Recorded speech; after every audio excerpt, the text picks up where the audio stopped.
सन्मान सन्मान्य व्यासपीठ आणि आपले आदरणीय श्रीमंत रामराजे, आजच्या आपण कारखान्याच्या संदर्भात या ठिकाणी उपस्थित राहिलो आहोत. खरं असतं की आताच चेअरमन म्हणले की त्यांना रामबुद्धी सुचो, आणि हा शुद्धबुद्धी सुचो आणि प्रभू रामचंद्राच्या प्रार्थना केली. ज्याने आयुष्य भ्रष्टाचारात काढलं त्यांना शिष्टाचाराची भाषा काय कळणार.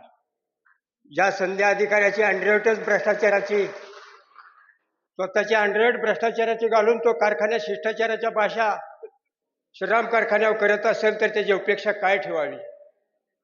स्वतःच्या गावामध्ये अंगणवाडी सारख्या घरकुल असतात, त्याला ह्यांनी स्टँडवर स्वतःचा बोर्ड टाकला ना अंगणवाडीच्या योजना तपल्या नावा खपवल्या. ज्याच्याकडे उपेक्षा ठेवायची जागा नाही, विरोधकाचं काम करणारे आपल्याला आपलं काम करावं लागणार आहे. श्रीराम सहकारी साखर कारखाना जन्माला घालताना मालोजी राजांनी केलेलं कष्ट डोळ्यापुढे ठेवून महाराजसाहेब तुम्ही सहकार राहा म्हणून ह्याचा निर्णय घेतला. विरोधकांनी विरोधकाचं काम करावं यापेक्षा वाईट त्यांनी करावं, कारण चांगलं काम करायचं तुमच्या घराण्यावर जबाबदारी. भ्रष्टाचाराने शिष्टाचाराच्या गप्पा मारायला त्यांच्या आयुष्यात झालं. आयुष्यभर भ्रष्टाचाराने कमवलेल्या माणसाने वयोवृद्ध झाल्यावर त्याला शिष्टाचाराचं स्वप्न कधीही पडणार नाही, आणि जरी पडलं तर त्याला शिष्टाचाराची भाषा बोलला तर तो तुरुंगात गेल्याशिवाय राहणार नाही. जो संधी अधिकारी बोलतोय तो बोलत नाही. त्यांनी जमवलेली माया आणि त्यासाठी त्याला लपवाछपी करावं लागते. म्हणून तो श्रीराम सहकारी साखर कारखान्याच्या अडुश्यांनी आज हा कारखान्याला सभासदाला भेटीस धरत आहे. तो जर भाजप सोडतोय तो तुरुंगात जाणार आहे. तो जर भाजपचं बोलत नाही तर त्याला घरात झोपता येणार नाही. म्हणून तो त्याची धडपड उतरत्या वयात तरुणपणात केलेल्या चुकाची आज सभासदावर आणत आहे. विरोधकाची दहशत खाण्याचं कारण नाही. कारखान्यावर कर्ज झालं तर झालं, डुबला तर डुबला. सभासदांचा तुम्हाला महाराजसाहेब पाठिंबा आहे, पण तो कारखाना जोमात चालावा.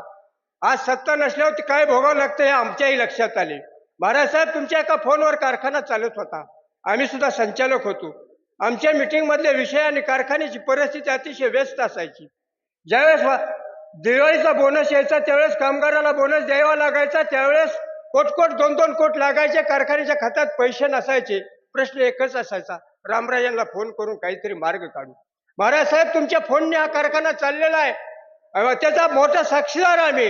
हा कारखाना चालवावा लागणार याची परिस्थिती येईल ती सुरू वस्तुस्थिती सभासदांच्या पुढे मांडून अतिशय दिमाखात आणि विरोधकाच्या अपेक्षा ठेवू नका. त्यांनी जर बंद पडला तर ते पेढे वाटतील, कारण त्यांच्याकडे नालायकपणाशिवाय दुसरा उद्योग नाही. आणि अशा विचाराकडे आपण लक्ष देण्याचं कारण नाही.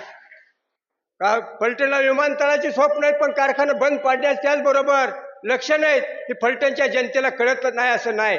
फलटणचा तालुका 80% सुशिक्षित आहे, त्यामुळे विरोधक काय म्हणतोय आणि जनता बोलती हा गैरसमज आहे.